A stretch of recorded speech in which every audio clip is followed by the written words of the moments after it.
All right, folks, we are live and we are talking the start of the college football season. There were games already played, but guess what? Boston College, Rutgers, we're preparing for the start of the 2022 season here in Chestnut Hill. I got Mitch Wolf with me today. It's an episode you're going to want to listen to. All this and more on today's Locked On Boston College. You are Locked On Boston College, your daily podcast on the Boston College Eagles, part of the Locked On Podcast Network, your team every day.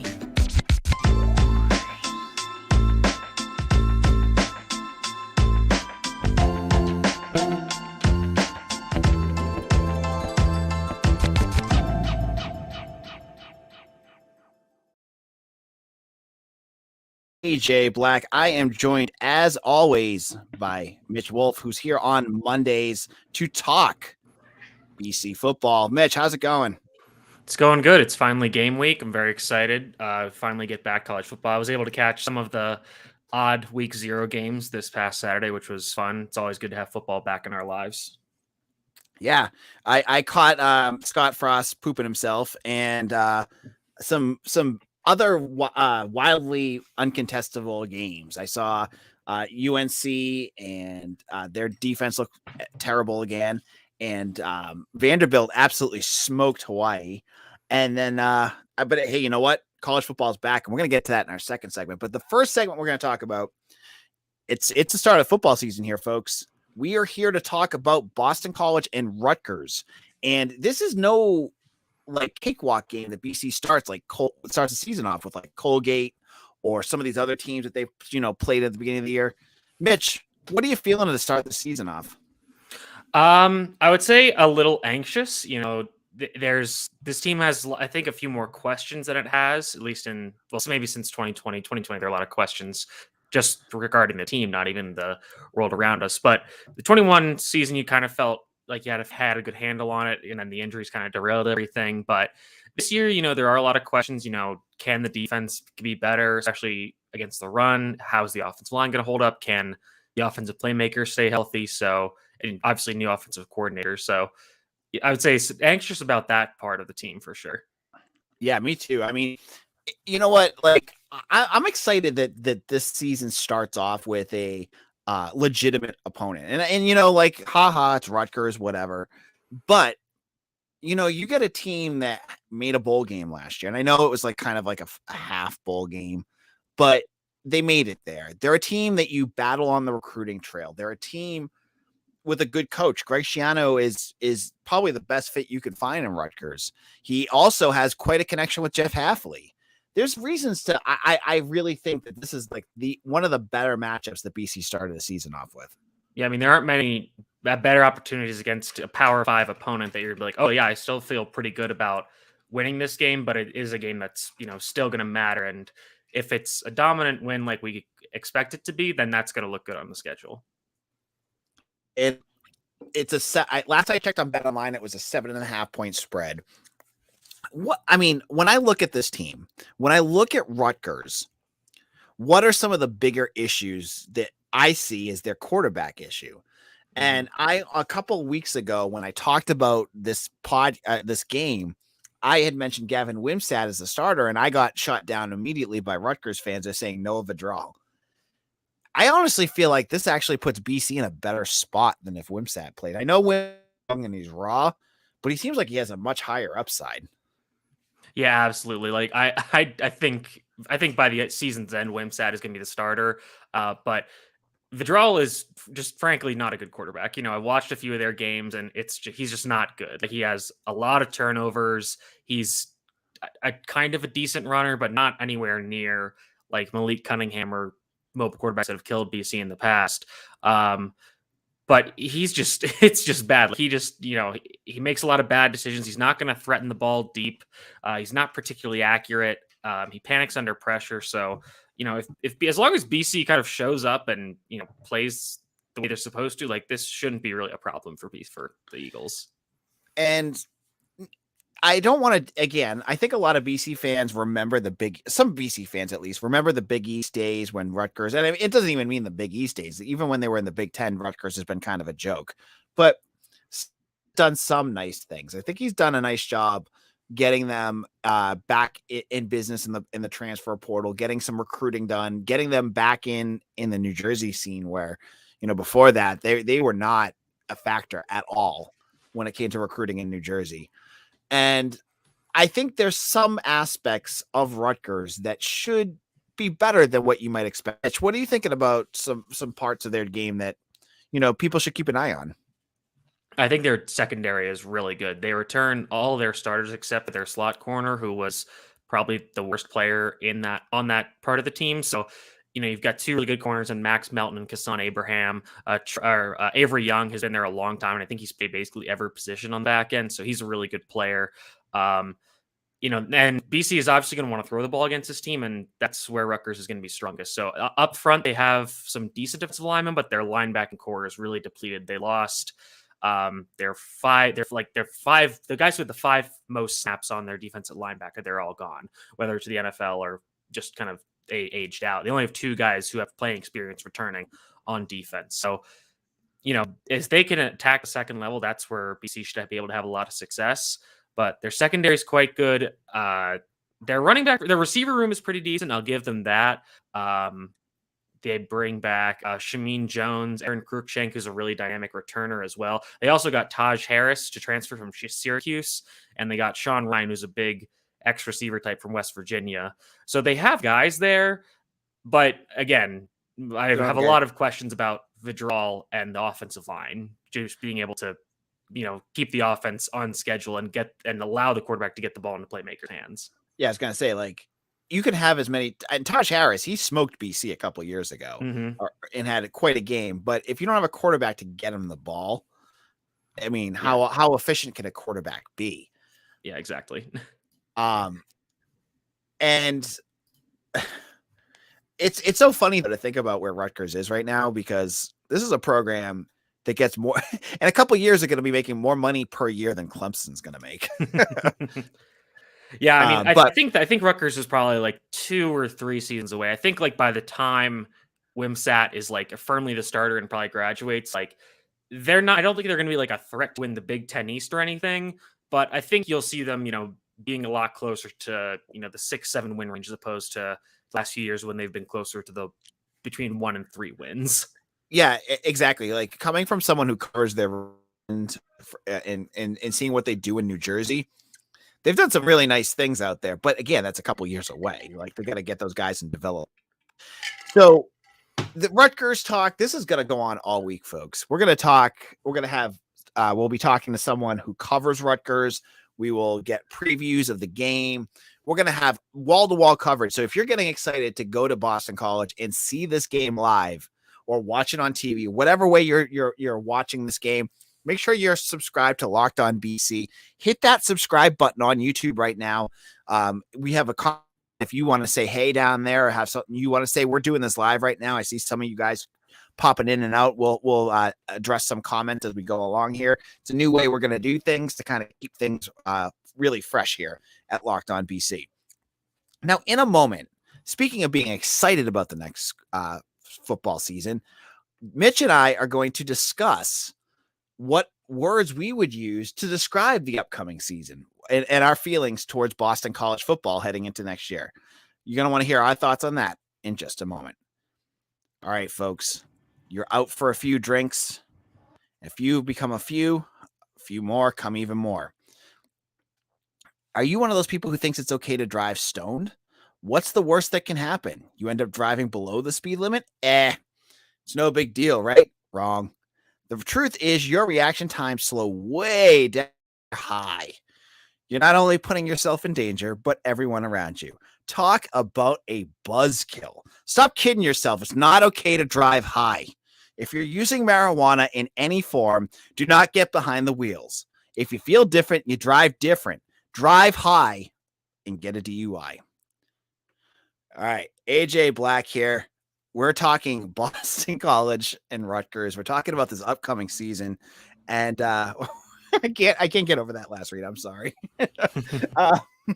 Anyways, we're talking about how excited we are about this upcoming season, and I had a challenge for Mitch, each of us are going to come up with 3 different adjectives to describe how we feel about the upcoming season. And if you didn't come up with an adjective, Mitch, word will do, because I'm not going to be a vocabulary stickler here. We'll do one at a time and we'll bounce off. So, Mitch, you can one word you're going to use to describe this upcoming year.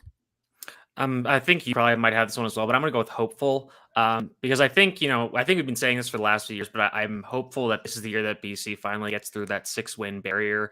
I'm kind of thinking they'll end the season like 8-5 with that 8th win coming in the bowl. So 7-5, I think that, I think that's being conservative given the schedule and how it's kind of breaking out as we get closer and closer to the season. But I'm hopeful that they can, finally get past 500 at that in the win record. Yeah, and it's funny that you brought that up. My other one was optimistic. Like, this is the 3rd year of Jeff Hafley, and many folks, and I totally get it, are like, oh, 1 year we had 6 wins, but you look at the schedule, it was tough. Last year, they only had 6 wins again. And then it's like, oh yeah, well, Djokovic was hurt. I mean, that's a big deal. I feel optimistic that this year they're healthy enough, that they have all their guys out there, that they can do what they are doing. And on top of that, they are deep. They have a deep enough roster that they can absorb some of these injuries. And we're going to get into our final segment, a specific injury that I felt really impacted, but optimistic is my word. Now, if you're listening to this podcast right now, I see we have more listeners than I've had in a long time. Hit that subscribe button to Locked On BC if you like what you're hearing now. All right, Mitch, number 2, go for it. This one is, it's kind of the opposite side of the coin. I would say worried, and I'm worried about injuries again. And, that was something that really bit BC last year at key positions. Obviously, like you mentioned, Djokovic, missed most of the year. You had Brandon Sebastian go down for periods, and Trey Barry go down for periods. Isaiah Graham Mobley missed a lot of the season. So just kind of worried about, and it isn't really like I'm blaming anybody. It's just that's how football works. There are injuries and they can impact your team in a variety of ways.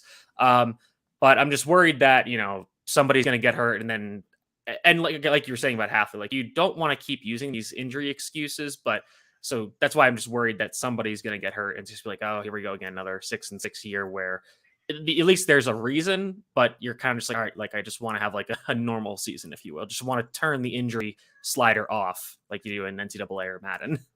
All right, so I'm going to go down the honk road again and continue. I said optimistic. I'm going to go excited. I know that's kind of like a cop-out answer, but to see the character of this team, that I feel like you have guys on this roster that have bought in to what Jeff Hafley's selling, the program that he's putting together here at Boston College, that you have guys that really have a lot that they want to put in. Guys like Phil Djokovic, Chibuzi Onwuka, Zay Flowers, you name the who decided to stay an extra year and try to get something out of that. I cannot wait to see what they do.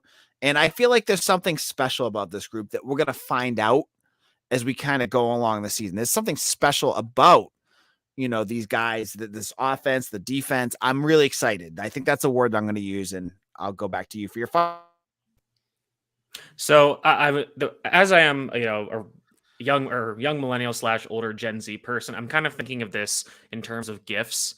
And the two that I'm thinking of, and it's a combination of the two. The first is the scene from Django Unchained where Leonardo DiCaprio's character says, "Gentlemen, you had my curiosity, now you have my attention." And the other one I think is from Caddyshack, where it's the old guy who goes, "Well, we're waiting." And that's kind of how I feel about both of the coordinators on this team. And kind of the first one being Tem Lukabu. And I think, like I said in episodes before, I think this is the year he kind of really unleashes this defense, and you're going to see a lot more exotic stuff, and kind of as opposed to see it kind of just be vanilla and like just kind of try to get by. I think this year you're going to see the defense be on the ironically, the defense go on the offensive a little more, try to dictate to the offense what they want them to do. And then with the offense coordinator, like this is, you have a guy coming in who has connections to Hafley, but he's, from a very different system essentially. And again, like I've talked a lot about how I want him to open up the quick passing game a little more. Again, I don't say this in a bad way, but lean into the gimmicks that work in college a little more. Like there are elements of a college offense that, you call that derisively when you're like evaluating prospects because they only work in college. It's like, yeah, so use those things that work in college. Like lean more on those RPOs, lean more on screens. Like, and that's kind of how you protect against injuries, at least for Phil, is don't don't have him like standing back there for so long, trying to play hero ball. Like let Zay and Jalen and Pat Garwell, like make them do the work. Yeah, absolutely. And my final word is kind of a little bit opposite of the other two. So my first two I picked were very optimistic and excited. I'm going to say nervous. And that's just my natural gut instinct watching college football and really, being part of a program and watching what they do. But I'm always nervous. And it kind of links into what Mitch said earlier, where you're worried about injuries and things like that. But I just get nervous to see like, okay, so I've made all these predictions. I've made all these things. Like, am I right? Like, am I on the ball here? And just like, it's just a natural thing. I think it goes back to when I was a fan, when I was in the stands as a super fan or a season ticket holder. Like, man, when it was the first week before the start of the season, I said this a couple of weeks ago, I would sit there, the game would be at noon. We'd be tailgating at 9. I would be up at 4 a.m. and my wife would be like, what the hell are you doing? Go back to bed. I'm like, I just can't. I'm so excited. And even as a journalist, I still get that feeling. And it's not even just about BC football. It's just football in general. I just get so excited about this time of year, like just turning on a game and just, losing yourself for a little bit watching it. It gets me excited, but for BC, it gets me nervous too.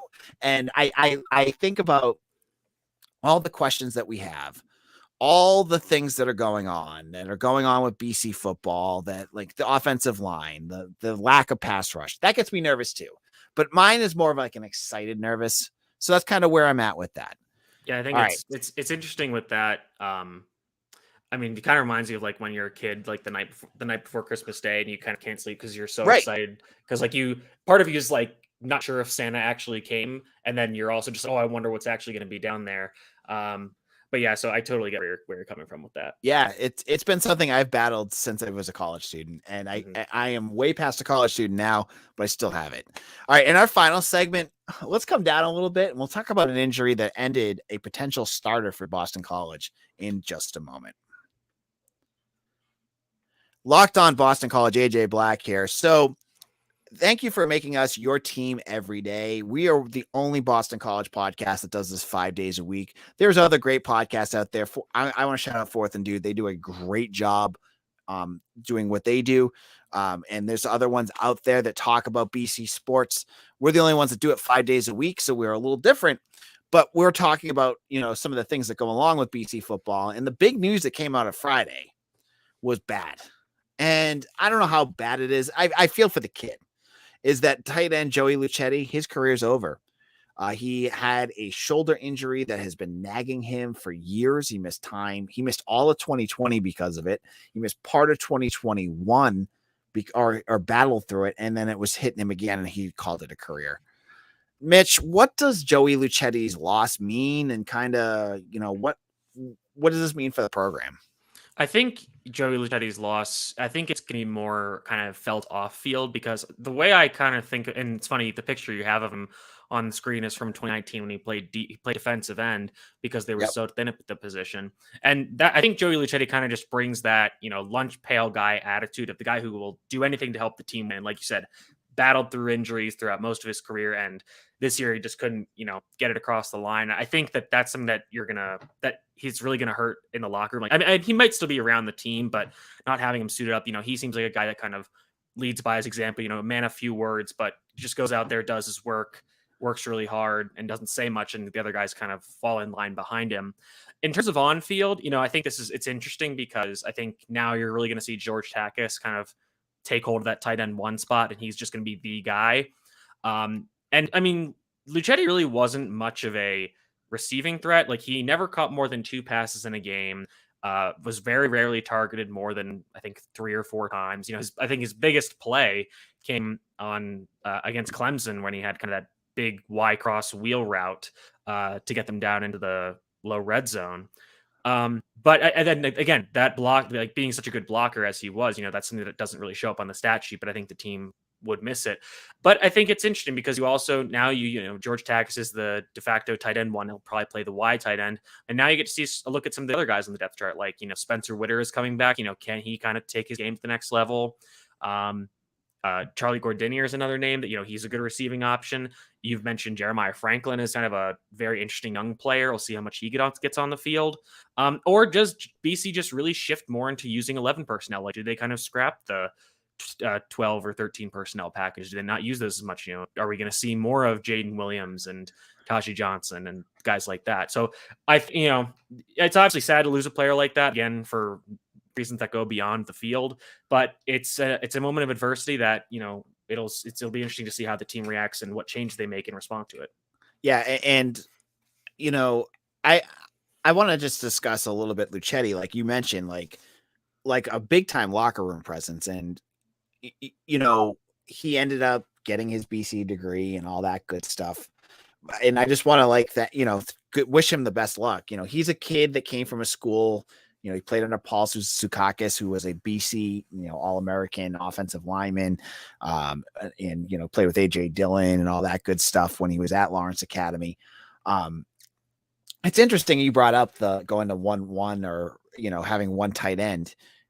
My question for you, Mitch, are you worried? Would you prefer to have more two tight end sets, given the concerns about the play of the offensive line, or do you think that they're going to be okay?